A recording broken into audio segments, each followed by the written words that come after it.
Hello everybody and welcome to the webinar, Help, How Will I Find Work in My Field When I Graduate, which is something that is very close to my heart, and I will be able to tell you about that in a minute. My name is Marie Gervais and I am the CEO of Shift Management. Shift Management specializes in two things: helping people to find work in their field through online resources, particularly immigrants, and also developing leadership for people at work so that they can be happier in their jobs and get better results with their people. So that's what we do for Shift Management, and we provide a number of free webinars for people as part of our value-added services, just to make sure that people can learn from everything that we're doing. And because I'm always interviewing people and hearing about people's stories, I add that into our products, our online services and coaching, and to the webinars. So you're always hearing pretty much the most cutting edge of what people's experience is. And I think that's really important because we don't want to be giving old advice. And sometimes even the job search places and job clubs will sometimes be giving older advice on what to do. So I always try to stay really current with how to find work in your field. The webinar is for you if you are worried about finding work when you graduate. It could also be for you if you are in transition. You had a job and now you're looking for another one. The webinar is for you if you're concerned about how the recession is going to affect your opportunities depending on where you live. And this webinar is for you if you feel anxious about having limited job experience. Oftentimes, international students have been studying all their lives, and then when they come to Canada, they're studying some more, and they don't have much or sometimes have no job experience. And that can really be a handicap for them when they're trying to find work once they've graduated. So we're going to talk about how you can get around that. The webinar is also for you if you're worried about finding work when you graduate. And what a lot of times people do is they just concentrate on their studies and don't work, or they work at a very low-level job but don't think about how they can use that job to access people of influence, or don't think about how they could find some way to segue into their field while they're still in school. And so that's one of the things that I'm going to talk about today, and I think you will find that helpful. We're going to look at finding the hidden job market, because basically 80% of jobs are not advertised. And people go, well, that is so frustrating. Why do people do that? I'll tell you why they do that. Because firstly, they try to find, they don't like to have to go through 1,000 resumes to find somebody. So they try to find someone internally first. If they've got anybody internal, they look there first. The other thing is people always like to hire people they know. And in Canada, that's particularly the case. And so it's important to find out how you get to places where people who are looking to hire can find you. And that's what we're going to talk about today. We're also going to talk about the importance of developing a professional network. Now, students think they shouldn't be doing this until they're working, but you really need to start this now while you're in college, university, or trades school. This is when you need to start developing your professional network. It's critical. And a lot of people who are professionals have not developed their network. They want to do a good job. They put their nose to the grindstone. They work, and then suddenly they don't have work, and they also don't have a network, and so that network can't find them any jobs or give them any tips or refer them because they haven't developed it. They've just been too busy working. And so I'm going to talk about how important that is and how to get started on it. The third thing is how to get job experience if you have none. So for people who already have job experience, I'm going to talk about how to use your job experience more strategically. For people who don't have any, we'll talk about that. How to use immigrant serving organizations. Now, this is something that a lot of international students don't think of because they think, you know, I'm a sophisticated, smart, capable person, and I don't need to go to one of those, you know, fresh off the boat organizations to help find work. But you know, the immigrant serving organizations have some pretty sophisticated tools that they can use to help, and they also have very qualified employment coaches. And, you know, those employment coaches can be pointing jobs in your direction and sending employers to you if they are doing a good job, which they usually are. And so I want to talk about how you can access that. The other thing is people are often scared of using their English. They're also scared of talking to people and presenting. And when you're looking for a job, you have to be able to present yourself. So we're going to look at some quick and easy ways to improve your presentation skills. And then the last thing we'll talk about as far as the content is interacting with professional associations, how to get into professional associations and how you can use those for finding work. So we're going to talk about all those things, and one other thing we'll also talk about. We're going to talk about Work and Culture Online, which is an online course that I developed 2.5 years ago from 200 interviews with newcomers who whether looking for work or found work, and also employers.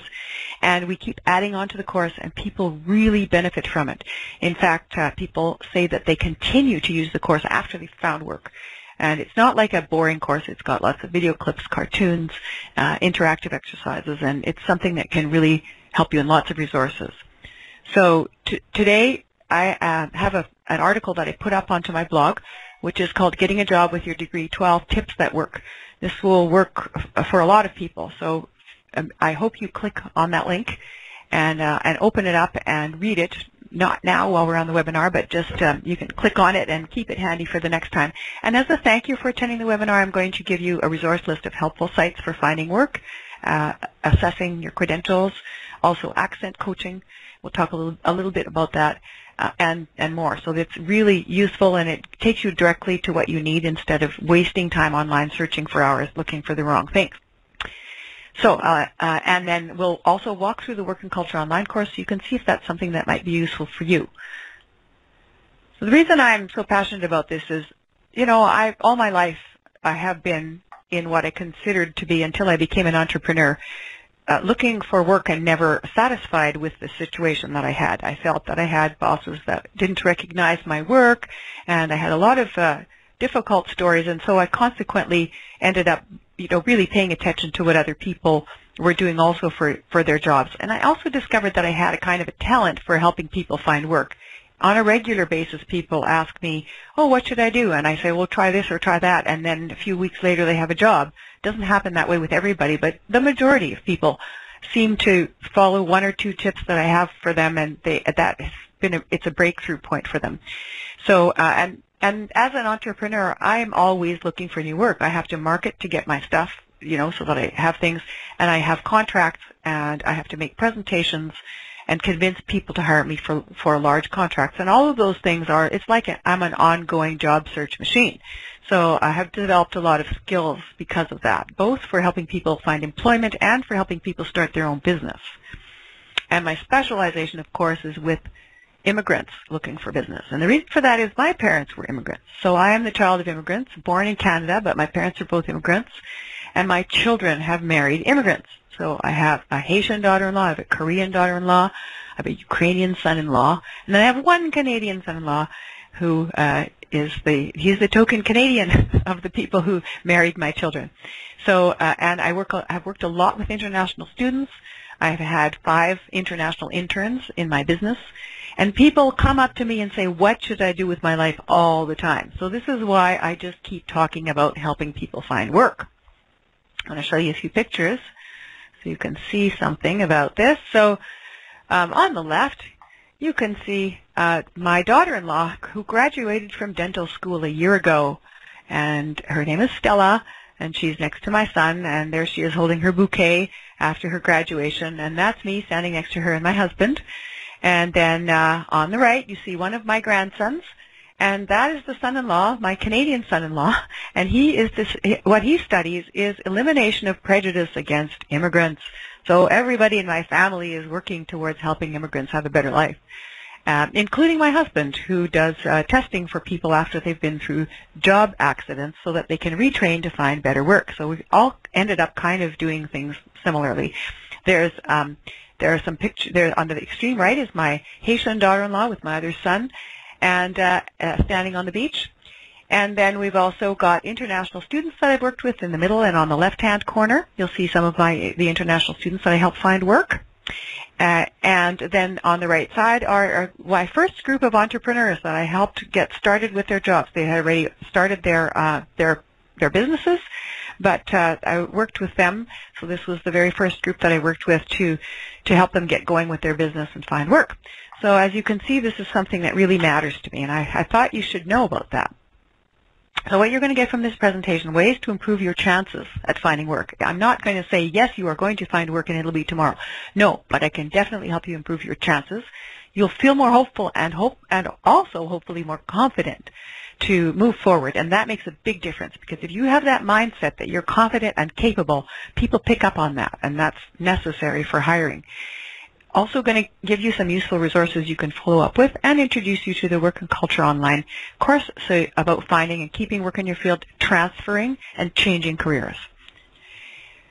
Here are a couple of my interns. The one on the right is from France, and the one on the left is from Hungary. And this is finding the hidden job market, and that's the first theme that I'm going to talk about today. So the most important thing about looking for the hidden job market is to start with you. You need to be very clear about your interests and your skills and your core competencies. Everybody has some hidden genius, maybe several pockets of hidden genius. And the more clear you can be about explaining that, the more likely you are to be hired. And I'm going to give you some examples of that.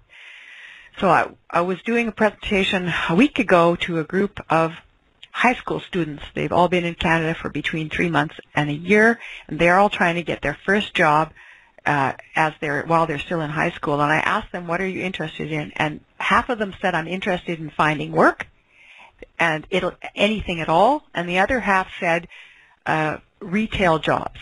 So they had not explored what their interests were and all that. And basically the gist of the presentation was that if you can't say something you are interested in and why you're interested in it, nobody will hire you. And so I'm going to give you an example of my daughter-in-law, Karen, who's from Haiti. She is an internationally trained dancer, and she has organized 2 years' worth of tours, international dance tours around the world. When she came to Canada, she was looking for work. She applied for managerial positions. She had no experience as a manager. But when she was able to go in, she said, I'm interested in managing because I'm good at planning for projects. And the proof of that is that I was able to take a dance crew of 30 people to 6 different countries, organize their whole tours, and everything that had to do with them dancing in different countries, getting visas and setting the whole thing up as a project. And she was able to get 2 management positions because of that. So she talked about her hobbies, her skills, her interests, and also what interested her about that particular job. So she said, what interests me is being in charge of groups of people, and this is why. Another interest story, this is somebody who I did a little bit of coaching with, and she was looking for work in her field. She's a very highly skilled administrative executive assistant with a lot of finance background. And so she was one of many people that was being interviewed for a position where she would have to work with several departments at NAIT in Edmonton, which is Institute of Technology, Northern Institute of Technology. And when she had her interview, they said, why would we hire you over one of the other candidates? And she said, well, one thing I'm really good at is I can see patterns in budgets. So if you give me budgets from 25 different departments, I will be able to tell you what's happening and what you can do to decrease costs and increase your revenue. They hired her right away because she was so clear on what her skill was. So the skill is very specific. She said, I can see patterns in budgets. So, and that's a specific skill. So I tell you, one of my specific skills is I can hone quickly in to finding out what people need to get work, either in their field or in another related field. So that's one of my skills. So the more specific you can be about your skills, the more likely you are to be able to find work in that area. Your core competencies are things that have to do with general skills that you could do. For example, project management, understanding documents, learning quickly, being a lifelong learner, being able to work with groups of people who are not like you. Those are some of the core competencies. Communication skills, writing skills. So you think about those as well. And your employability skills are the things that you can do, anything you can do that people might be willing to pay you for. So we're going to have a few more examples about specific competencies. So this is my first advice to you is make a list, spend an hour and a half sitting down with a notepad and a pen, or you can do it on the computer, any way that works for you. But make a list of all the things that you think you can do. And just keep on writing and writing until you've got a whole bunch of them. Anything from washing dishes clean to, understanding how to do coding for rocket launching, whatever, everything that you can do. And then categorize them into different categories and start thinking about how you can speak to those things. That's going to be very important for helping you find work. So here's some examples. So you can say, I'm good at helping teams solve problems together. That's a specific skill, and it's part of a core competency of teamwork. So don't say, oh, I like working with people, because that's just too vague. And lots of people are going to say, I like working with people. But when you say, I'm good at helping teams solve problems together, that is a specific skill. Here's another one. When there's an emergency, I'm the one who starts directing the traffic. Okay, that's a very specific skill. It shows that you jump to it as soon as there's an emergency. Lots of jobs require people that have good emergency thinking. That's better than saying, oh, I have really good stress tolerance. That doesn't really tell me anything. But I can just imagine, and I have seen this many times, there's a car accident, and somebody stops, jumps out, and starts directing the traffic, and gets right in there and knows what to do. That's a really specific skill. Here's another specific skill.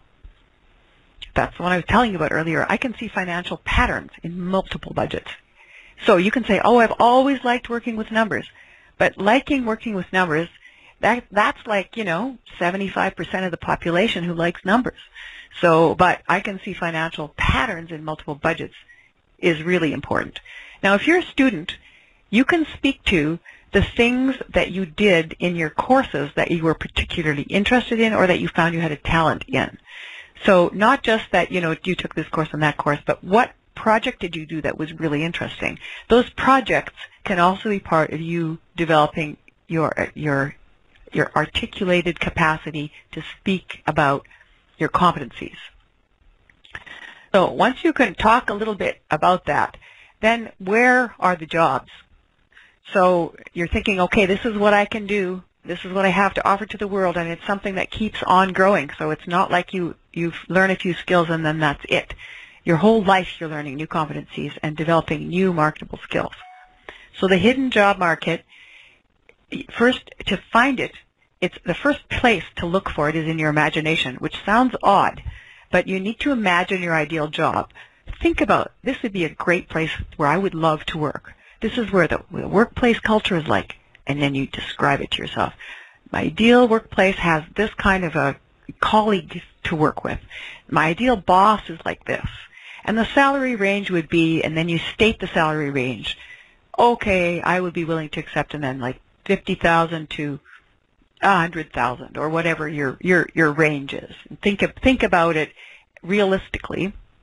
So you're going, and the way you can think about it realistically is to do a Google search and say salary range for, and then name whatever position you're interested in finding work for, and you name that range. You look for it, and it will tell you the range. There's a whole bunch of job sites that can tell you salary ranges. There's what's it called? Canada Job Board.ca or jobboard.ca will also tell you that.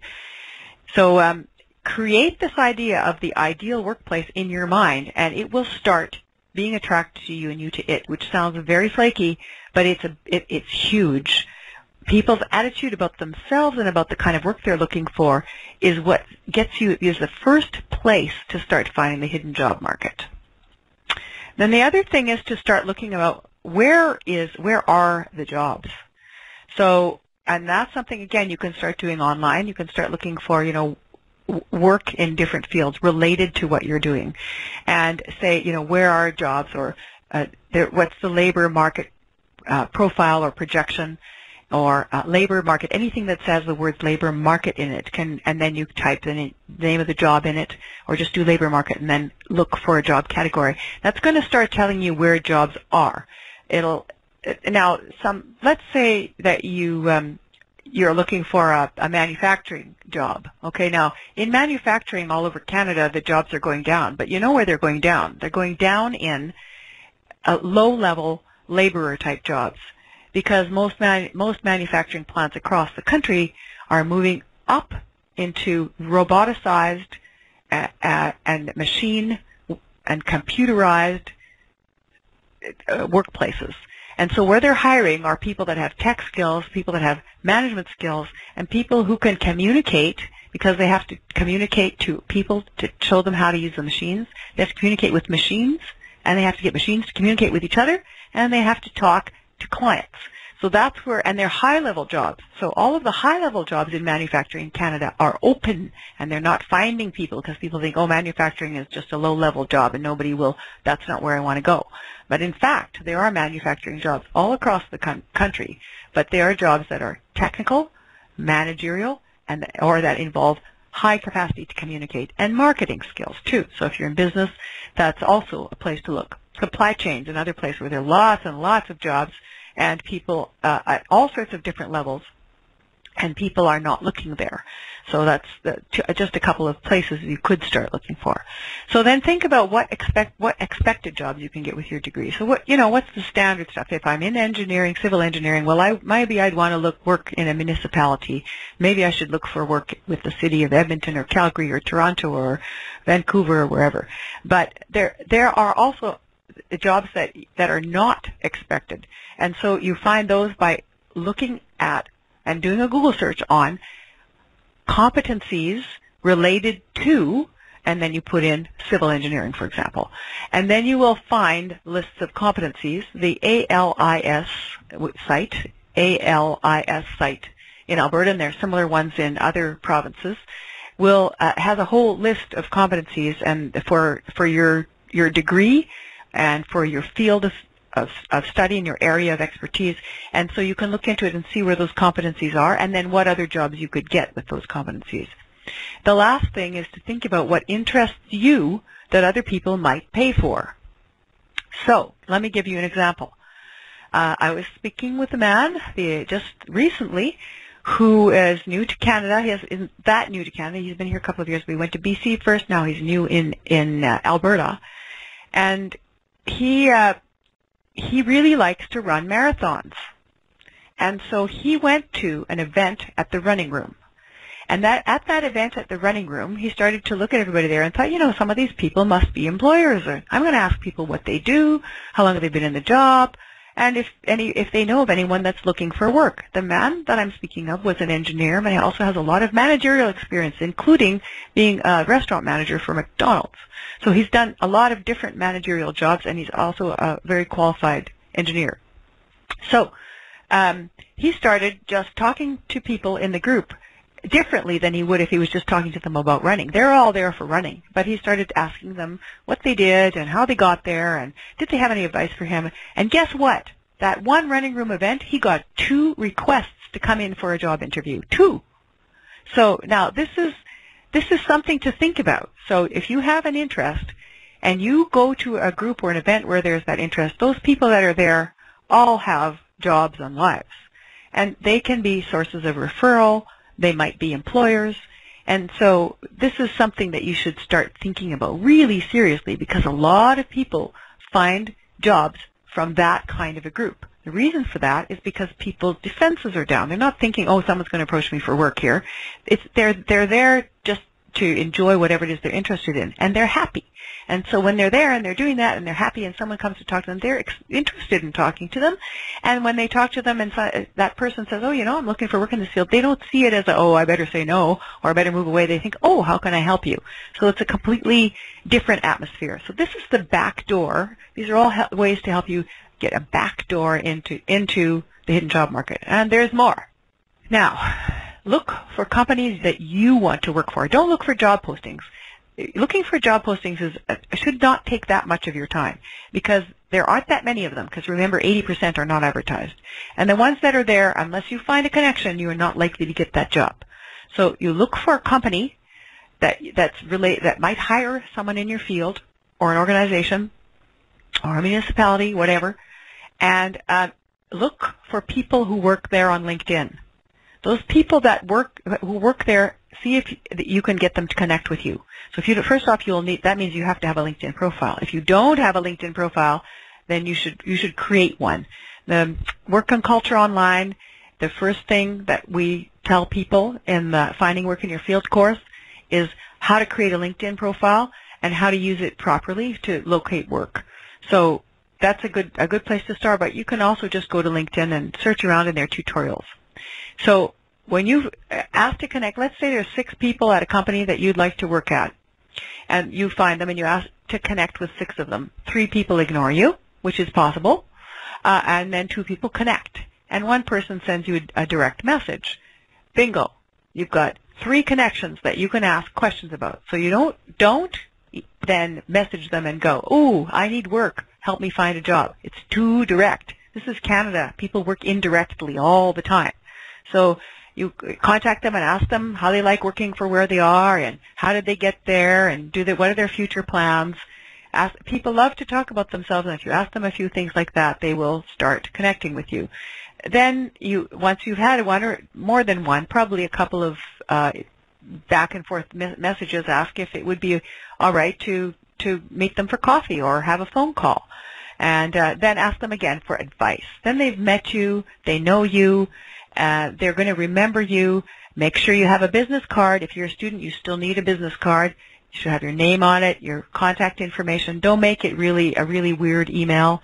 Make it some, normal email with your name in it, and ask to connect with them. So if you do this a few times, you're going to start to develop a professional network, and at some point, somebody from that network is going to be very useful for you. And I remember that when you connect with someone, it's usually the 3rd or 4th referral or connection that actually gets you the job. So that first person may not find you work, but the person they connect you to may not, but the 3rd one is likely to. So what you want is a cool association, not a warm. The warmest ones, your friends, are not likely to find you work. They might, but it's still a small possibility. So now let's look here. Another piece, and this is the last piece about finding the hidden job market. Google best, I don't know, I'm talking about engineering here, so best engineering workplaces in, and then put the city name. And then check out where they are. Look for best employers in. Look for diversity employers. Look for inclusive employers in, and then type the city. That's going to give you some leads to get started with looking for companies if you can't think of a particular company that you'd like to work for. See if they have a blog, if they have a YouTube channel, if they've got some kind of a page somewhere, their social media posts. See if they have a Facebook group, if they're on Twitter. Find conferences and trade shows or events that they're hosting and see if you can start interacting. A large number of people that I've talked to have been very successful doing this. So they find a company and stalk it until they find a connection to get in with somebody that they can speak to. Once you've done that, you have not just one foot, you have both feet in the hidden job market. So these are some very beginning steps to get started with. So the theme is job finding is about building a relationship. Now that sounds really weird because you want work, right? But what you want to do is think about this as an adventure in building relationships and building up a number of relationships that are going to be able to help you at some point, and you are going to be able to help them. And that's important too, because people who can help have power, connections, and credentials. So that puts you in a position of power. So if you can help somebody, that also means they are likely to want to help you. So think about that. A job find is actually about building a relationship, not putting yourself out there until someone goes, yes, I'm picking you. That actually doesn't work that well. It works best if you think about how you can create a relationship. You always want to leave whoever you've met with a good taste in their mouth so they feel like, oh, I was really glad that I met that person. Or they'll remember you for hopefully days and weeks afterwards thinking, that was just great. So-and-so was just so wonderful. I really enjoyed meeting them. I even listened to a podcast yesterday where a very successful billionaire entrepreneur was talking about how he found his first job. And guess how he did it?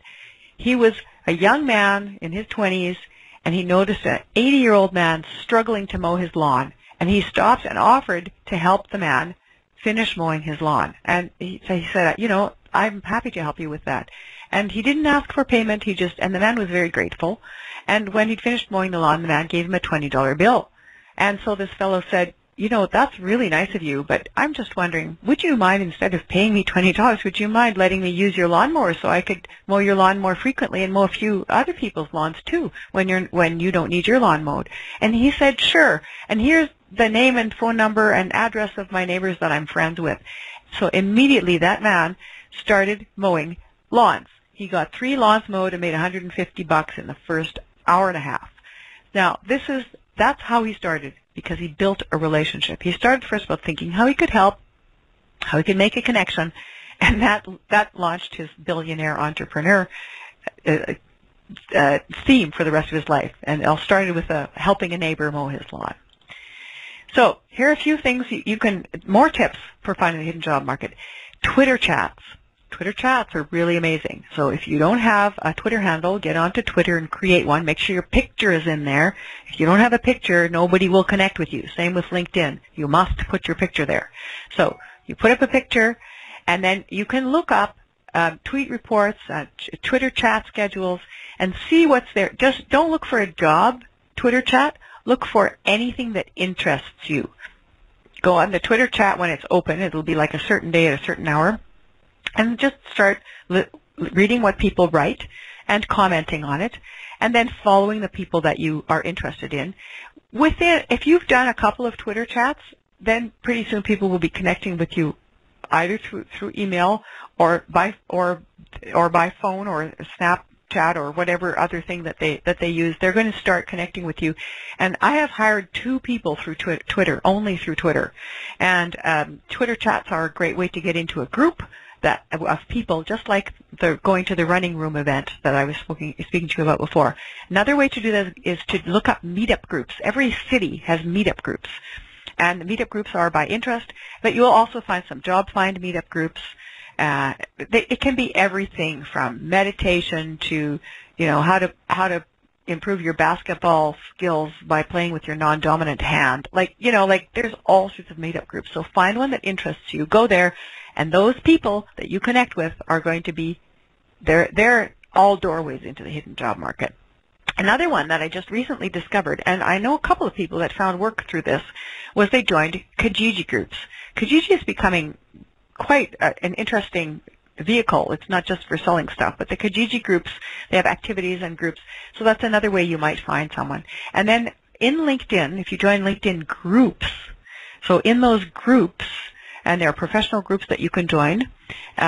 You can also join the Recruitment Network and JobBite. Those are 2 LinkedIn groups that are for helping people to find work. And recruiters go onto the Recruitment Network and look for people. So that's one place where you can find jobs.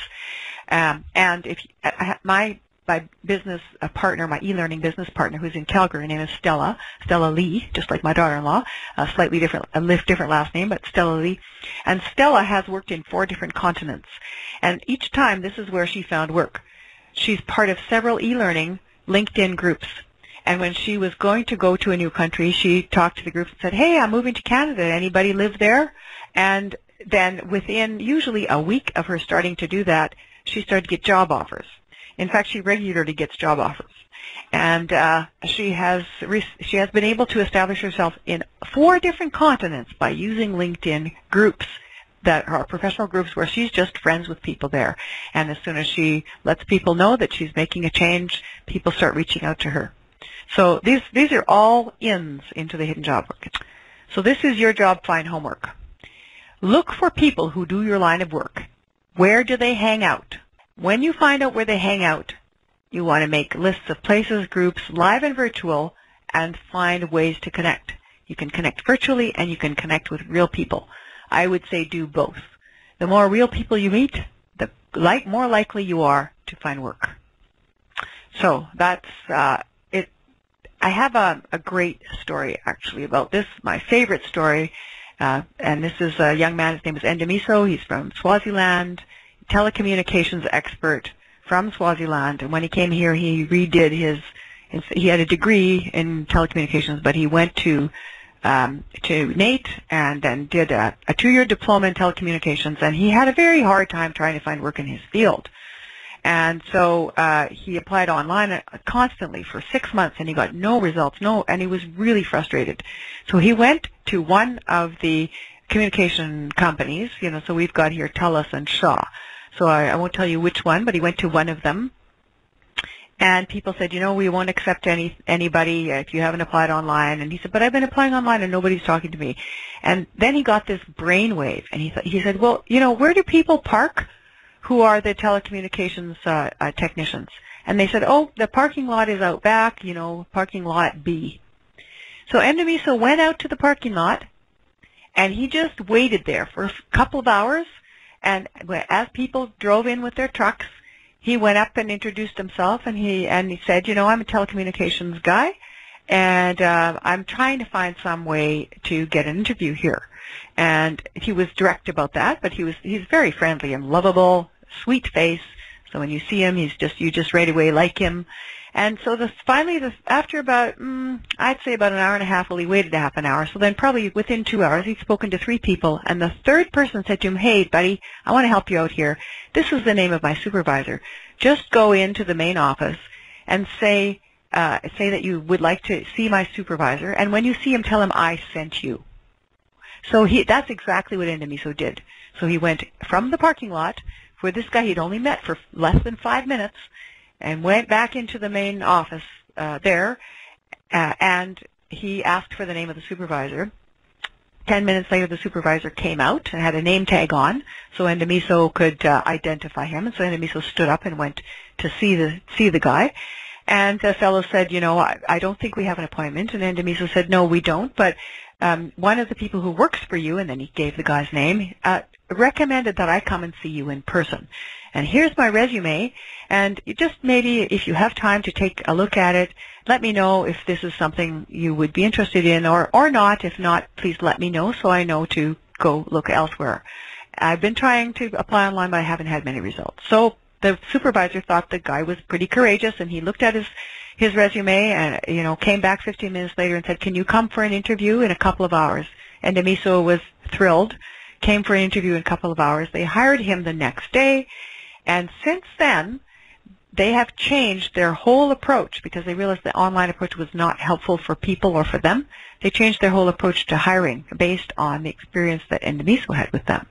So that's how you get into the back end of a place where you want to work. Now, this is not everybody should hang out in parking lots, but this was one thing that Endemiso used to help find work, and it might give you ideas for yourself too. The most important thing is, where do those people hang out, and how do I get to know them? And that can help you to get work. Okay, now we're going to look at a few other things: attitudes and processes. So consider each person you meet as a potential colleague and see what you can learn from them. Treat them with respect. And consider that this is part of your learning experience. If you consider the job find as a learning experience, you will make a lot of connections. Make sure you follow up by getting as many as you can communication cards, business cards, and exchanging them, and then doing a follow-up. Try to get a lead to a next step. So ask if that person would meet with you, if they would introduce you to somebody, or if they have some advice for you, or offer them a service. Say, can I was reading this article the other day, and it might be interesting. Would you mind if I emailed it to you? So because jobs are hidden and dependent on relationship, having that attitude that you can learn and appreciate everybody that you meet, learn from and appreciate them is really useful. Now we're going to look at developing your professional network. The network is where you can fall back on. It's your safety net. There really isn't job security, but there is network security. The bigger and deeper your network, the more likely you are to be able to find work when you're out of work. It's your currency. And the first place to look is the outside, by building professional relationships through events. Follow up by connecting on LinkedIn, if nothing else, and then you're there in your network and you can contact them. Join groups on LinkedIn, interact with the conversations on those groups. And thirdly, look for a mentor. Wherever you have work, even if you're working at a fast food place, look for someone who's influential or someone that you admire and say to them, gee, I'd like to learn from you. Why don't you tell me your story? That helps you to make connections up and across and out because everybody knows somebody else. So even if the people you work for or with are not particularly interesting to you, find out who they know. It's always find out where their network is. And if you're in a job right now, look for who the influencers are in that industry. See if you can get there so that you can find out about it. Now there's the inside. Your network is your currency, and you can connect with the inside. Your ethnic community or your religious community are two great places to start thinking about connecting. Again, you want to look for the people that are influencers. Ask them how you can learn from them, because there may be lots of people in your ethnic or religious community looking for work, and nobody likes to be just approached and said, "You help me find work." That's not very, very helpful. But what is helpful is to volunteer in the community, do something in the community that shows that you are committed, and get to know people. And the people that you get to know, the ones that have the most influence and are the most connected, are the ones that are likely to find you work. Another example of another young man that I met from Saudi Arabia, went to the Saudi Arabian community and to the Iranian and Iraqi communities and participated in events there. And because he helped out at a couple of events, he ended up getting work. That has also worked for me in the French Canadian community. So you can find, you go with the attitude of being of service, and when you do that, you end up getting a really useful connection. The more you grow and interact with your network, the more valuable you become to them and them to you. The other piece is whatever trade shows or conferences you can go to is really helpful. If you're a young person, go to the young professional events. There are more and more companies, for example, and organizations like there's the Edmonton Construction Association. The Edmonton Construction Association has young professional events that anyone can join, even if you're not a construction member. You can go to their events, and there's a good place there to meet people, because they also have employers that come and managers that come and give tips to people. You can go to job fairs. My two favorites are Service Alberta job fairs, because they are specific to industry and they're small, so you get a chance to meet people and it's more personal, and the connections are deeper. So Service Alberta, just look online for Service Alberta, look for job fairs. And my other favorite one is I don't know what there is in Calgary or other cities, but in Edmonton there's the Edmonton Journal Employment Fair, and they have 3 or 4 of them. They are all specific to industry, and they do a lot of work to connect people. So they don't just say, "Oh, come to our job for it." They actually help you, and so it's quite useful. Okay, have you considered creating a professional network? Is that something that you've been thinking about or doing already? Now, if you have been creating a professional network, you may not have been using them yet. And so that using the professional network means you go ask them for advice. That's the first step. Ask people for advice. Ask them if they would mind sharing some expertise. Ask them if they would mind answering a question that's been bugging you for a while. And that gets you into your network, using your network appropriately. Remember that your professional network, even if they don't get you work, it's going to give you a place to move to later. That's going to find you work. All right, ways to get job experience. So if you don't have any job experience, here's some tips for you. First off, you need job experience to get work in your field. If you don't have any, very few Canadian employers will hire you. So you have to have some work experience somewhere. It shows you're credible. It proves you have a work ethic. It proves you can learn on the job. And it also increases your comfort with work. And when you are comfortable with the idea of working and you just don't feel stressed out about thinking about it, people feel that, and when they feel that comfort, they're more interested in hiring you. It sounds weird because you're anxious about getting a job, and it's nerve-wracking to be at a job interview. But that sense of comfort with work is something that people feel right away, and it bridges the gap between them and you. And you want to, when you are getting approached by employers and getting interviews, that bridging that gap, that comfort gap, is very important.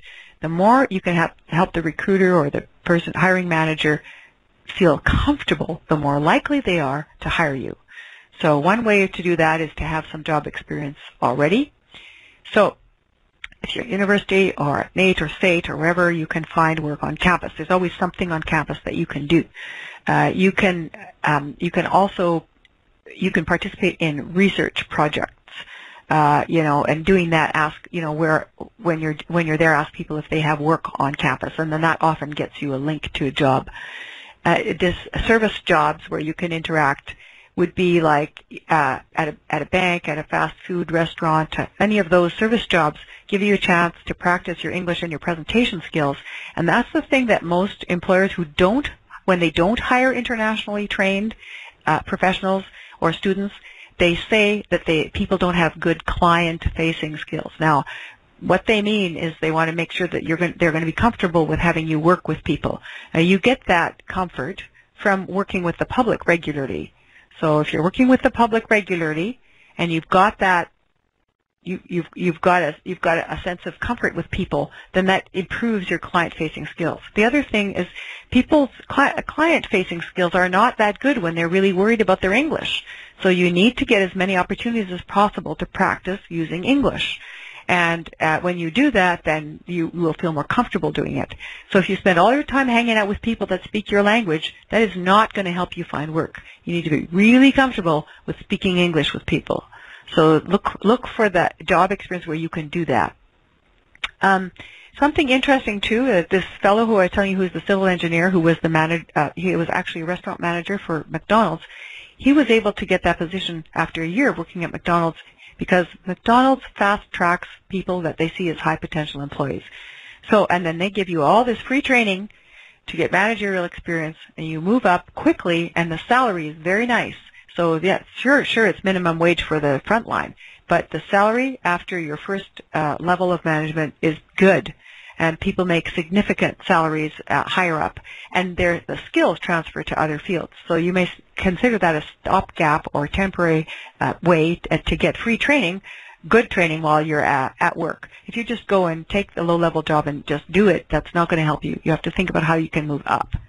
The other thing is to volunteer at professional events and university events. And when you do that, serve somewhere, talk to the people that come, particularly university alumni events. So an alumni event is where all the people that are working or hiring hang out, and they're proud of the university and they want to meet the new students. And when you are there, you're going to stand out, because not that many students go to alumni events. So if you go to an alumni event, that's another place where you can meet employers. And people who come to the alumni events are also people who are usually at Rotary and Lions. So they're people that are well connected within the community, and they see you and they're going to be interested in you. Now, related experience in your field. You want to look for co-ops, internships, STEP, summer student programs related to your field. You can also ask to shadow someone who does a job that you're interested in. Say, I'm really looking for someone I can shadow to, give me a tour of the company and let me see what you do. You may I'm not necessarily approaching you to get work, but I just wanted to let you know that, I'd like to do the shadow. Often you get a position, start-time position, or connection from that. And also you can look for volunteer positions in your field. That's how the person that I hired recently, who's from Colombia, how she got Canadian experience. She's a marketer, and she has lots of marketing experience from Colombia, but when she came here, she did some volunteer work in marketing, and that's how she got Canadian experience here. And the people who she did the work for were the bank managers and people of influence, and then they were references for her, and that's how I found out about her. When I called her references, they loved her, and I was able to hire her that way. So immigrant serving organizations, a few things about that. In Edmonton, there's ERIC, and in Calgary, there's CRIAC, and they have employment counselors, and they have employment fairs, and all sorts of things that they set up where you can connect with people. Really good. They bring a lot of employers in to meet you, and they often, do mock interviews there, and sometimes people get hired when they do the mock interview because they do so well. And the Braden Institute is also very useful. The Braden Institute is in all the cities in Canada, and they focus on helping internationally trained professionals find work. If you are stuck for cash, you can go to the Immigrant Access Fund, and they can help you out in transition. You can prove that what you're doing is going to help you advance. So if you wanted to take a course and have enough money to live for a month because you're stuck, the Immigrant Access Fund can help you out with that. Both Catholic Social Services in Calgary and the Edmonton Mennonite Center have bridging programs where you can, even if you're not in the bridging program, you can go and talk to them about work and events and see how they could connect you.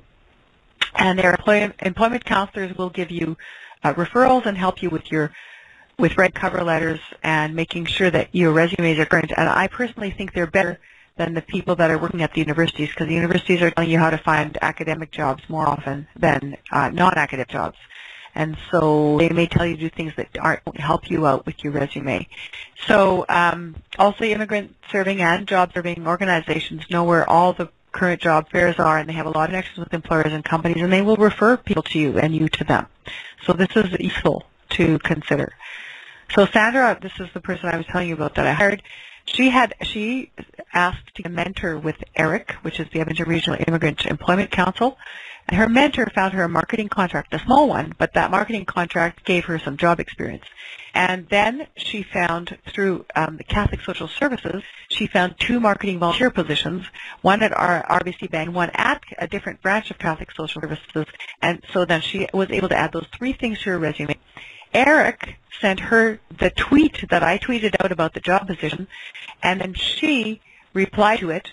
And when I saw her portfolio and met her, I liked her very much, and I love the way she showed initiative to get Canadian experience to go along with her Colombian experience, which was very extensive. And I hired her, and she's wonderful. So that's one of my success stories. So a couple of things about improving your presentation skills. I really recommend joining Toastmasters. There's lots of them. They're all offered at different times. Look for Toastmasters and join one, and it puts you into an international community. So if you move to another city, you just go to one of the Toastmasters there, and all of a sudden you've got a bunch of people to connect with, and that's another place where you can find potential employers. Here's some quick things to talk to a new person every day. Make yourself do it. Say, every day I'm going to speak to one new person. Just talking to them improves your presentation skills. Practice introducing yourself. Practice it several different ways to introduce yourself. Short 5-second, 10-second, 30-second introductions. The more you practice it, the better you're going to be. Rehearse 3 questions you can ask people to get them to talk about themselves, and that gives you a chance to catch your breath. And while they're talking, you can kind of connect with them and not feel so stressed that you have to put yourself forward. So think of 3 questions that can get people to start talking about themselves, and that's going to help you. And the last thing is make sure you make some friends or one friend with an English speaker.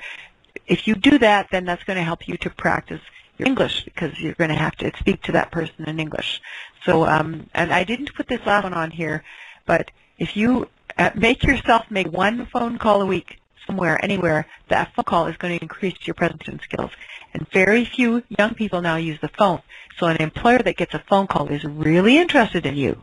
So think about the phone as a tool, because so few people use it now. They're scared to death of using the phone. And if you do, you're going to stand out.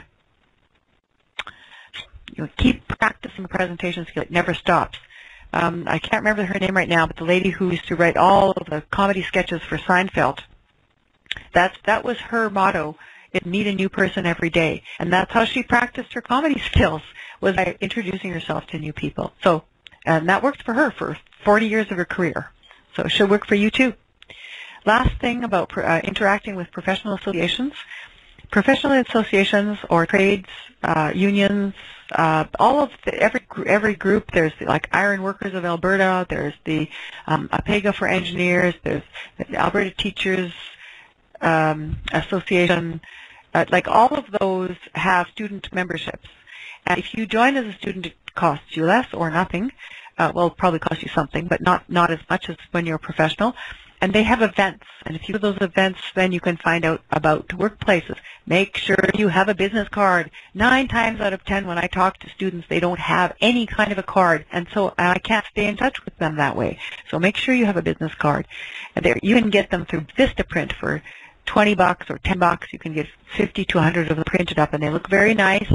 So just get something so you've got a communication piece that you can use for people. And make sure you follow up with people, because 75% of introductions are never followed up on. So if you follow up, you're in their books. If you phone, you're at the top of their books. And if you go in person, you're at the way top of the books of people. And volunteer at any association events or join young professional groups, and that will also help you to find work. So in field specifically. You probably came to this webinar because you want tips to get into job opportunities. You hope to have more confidence, and you want to stop stressing and worrying. You'd like to know how to get started. So that's what I was aiming to do to help you out with today. But there's something else that could help you to get started, and I recommend it because so many people have found it useful. And so the Work and Culture Online, it's an interactive visual online course. It's $25. And it will take you an hour to do the first module and a half an hour to do the other two. And it's 2 hours of your time well spent. It's designed specifically for helping international professionals to find work in their field. Every single person who takes this course uses it immediately. Most people who take the course use it to get work, and some are still using it up to 2 years after finding work. So it is very helpful. I also have a facilitated version, which I'm going to talk about later, which takes you through the entire piece and is even better. But this one, it's cheap. Anyone can afford it.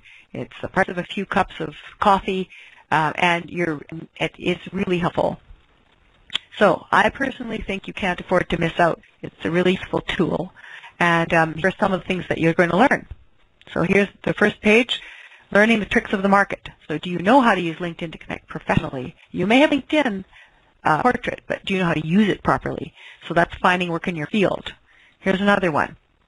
Find out what employers really want. So here's an interview that doesn't go well. Why doesn't it go well? What could you do differently? That's also something you'll learn in Work and Culture Online. Last one, mistake that people make. This woman made a horrible mistake, that was career-sabotaging move based on the way she used her contact in her network. And that has actually stopped her because all the people that she made a mistake for, she made a mistake on one person, but that person spread it around, and 20 people now would never hire her because of that. So don't let that happen to you. So I'm just going to give you, actually I'm going to give you a little tour, but before I give you the tour, I'm just going to show you a video clip. So here is one of the little videos, just so you can see this is not like a university course. This is a practical and interesting and engaging course. So here's the course. So here's the first one. If you can't hear it, turn up the sound on your computer. Glad to meet you, Mr. Song. Please take a seat. Nice of you to come in today. Which part of China are you from? So can you tell me something about your past work experience? This is a truly excellent company, and I would like to work here. It seems many people like your products. I'm here to learn from your company. Could you talk about your specialized skills and personal strengths? I work hard and make my team proud. Thank you, Mr. Song. It was a pleasure to meet you. I'll let you know if you are called back for a second interview. It was also a pleasure to meet you. So then what happens with this one is that you basically, he made a lot of mistakes, and she was not sensitive to picking up on what she could ask differently. Although it seemed very pleasant, he's not going to get the job. So in this module, we look at why he won't get the job, what he could have done differently, and it's very helpful. There's another one that's a little bit different, and in this one, you can see what kinds of mistakes people make when they are at work and the reason why they don't get kept after 3 months of promotion or why they're not promoted. So here's one to give you some insight. I am trying to get healthcare and medications for my parents. They are old and don't speak English. I need a letter of permission for the health ministry. Can you write it for me? I'm so glad I have a Canadian colleague who is my friend. Now I can get things dealt with more quickly. Well, this isn't really work-related. Why is he asking me this? Doesn't he know people don't make personal requests of a work colleague? It's a family issue. I need your help since I don't know how to write to Canadian officials. These Canadians are so cold. In Pakistan, all relationships result in favors. I guess I can write that for you. I feel really resentful about this. Does he think I don't have anything else to do? Thank you. I really appreciate it. Do you know anyone who could find us a better apartment? Ours is really too small for our family. In my country, the closer you are to the boss, the more likely you are to have some extra perks. Maybe my colleague can help me with this other problem. Can't you use an immigrant serving organization for that? It isn't my area, you know. I can't believe he's asking me this. Are all people from Pakistan so demanding? Okay, so that just gives you an idea of the kinds of things that you see in Work and Culture Online. And I'm going to share my desktop so that I can show you a little bit more of what the actual course looks like. So this is Work and Culture Online when you first get into it. This is the course. It's Course 2. That's the one that's $25. And that's the one that's going to show you how to find work in your field. So I'm just going to show you a little bit about what it looks like. So when you log in, and here's the Finding Work in Your Field in Canada. And there is a little introduction that tells you about finding work in your field in Canada. Then when you open it up, Then you get into things like the virtual field trip on LinkedIn, where we have a little bit of a video clip, and then we have a bunch of really useful documents. And then after that, you can go into other things like Twitter and using the, I don't know why this skipped ahead here. Shouldn't have done that. So there we go. So you can go there. This is the one that's on Twitter. It's going to show you a little bit about how to use Twitter to find work and how to get from online job searching to a real person, because that's what you want to do. You don't want to spend all your time online. Using the right resources. And then there's a whole bunch of other stuff about job searching that's going to be very helpful too. So that's a little bit. There's lots more. And as you go through the whole thing, you learn how to make a good impression. And you learn about some things about like what the Canadian job protocols are. So, and then there are little quizzes that you can go into, and it'll ask you some questions, and then they give you the answers. And so it will tell you, like, for example, Nasreen was glad her hectic shift was almost over. She was anxious to get home to her family. And then there's an issue that she has to deal with. So then the reason why it didn't work out for her is why. So then you look at it, and then it will tell you the answer once you've finished. So when you've finished all of the activities, you can also download everything and use it. So you've got templates. So it's really very useful. When we go back to the course list, if you take the whole thing, like with all of them, there's one free modules that you can look at, and if you can take all of the courses together, or you can take them each separately. The one that I think is the most helpful for you is the one that's finding and keeping work in your field in Canada, and that's one we were talking about. So you can click off Add to Cart, and then you can pay online with PayPal or with a credit card, and so it's really easy. So to register for it, you just click on Register. Will open up, and you'll be able to see either take the facilitated course where you get coaching, because I will help you with finding work and speak to you about stuff, and there are live webinars to help, or you take the individual course that I told you about, which is the $25 course. And then you click to register, and then your payment page comes up, and there you go. You get a confirmation email, and you're in. So I think it's something that you would probably find useful. And I know lots of people have found it useful. I have some great testimonials about it too. Sumaya at Accès Emploi, who is an employment counselor, she took the course, and she's been using this with all of the people that come to her looking for work. And so she said everything from this course can be applicable to situations in my workplace, so her own workplace. Mainly I can say that every situation presented in the modules gave me new tools.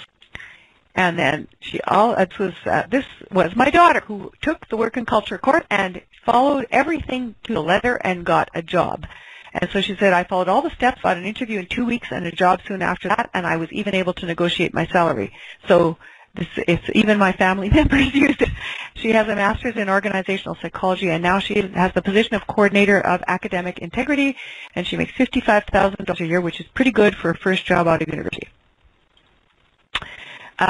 This is Marcia Kodadi, and Marcia is an accountant, and she said, when I was in my interviews, I remembered what I learned from the Work and Culture course and helped me to be confident. I still use things from the Work and Culture course to solve problems, and it has been a year since I took the course. So this is what you have in Course 2, Finding Work in Your Field, Interpersonal Skill Development and Promotions, and Managing Your Career. The whole course has other pieces to it. So this one is understanding what your boss thinks like, so you can get into your brain of your manager or your boss or the hiring recruiter and figure out how to communicate with them in a way that's going to likely get you promotions. This one is about dealing with sensitive workplace issues once you have the job. So oftentimes people are not able to keep the job that they found, and you do want to keep it at least long enough to get a reference, and preferably longer. So, okay, so now we go. You've got some people who might be interested in taking the Work and Culture course, and you don't have to, because we continue to give free webinars. Every month we have a webinar on some aspect of job finding, and you can continue to take those. And if you are interested, then you need to sign up for our mailing list, and then we'll let you know when other interesting ones come up. We're going to do another one on networking, another one dealing with job rejections. All of those things are coming up soon. So that's my contact information. You can get me at marie@shiftworkplace.com. You can also tweet me at shiftworkplace, And you can also go to our website, which is shiftworkplace.com, and find past webinars. So our past webinars will let you know there's a bunch of things on there, some networking things and resources, and you can also access the article that I was telling you about. So I do hope that you will consider registering for Work and Culture Online. And you can always try out the free module. There is a free one, and it doesn't give you anything other than the free module. Nothing else happens afterwards. So thank you so much for everybody being on the line. I hope you found this helpful, and I look forward to connecting with you again in the future. So thanks, everybody.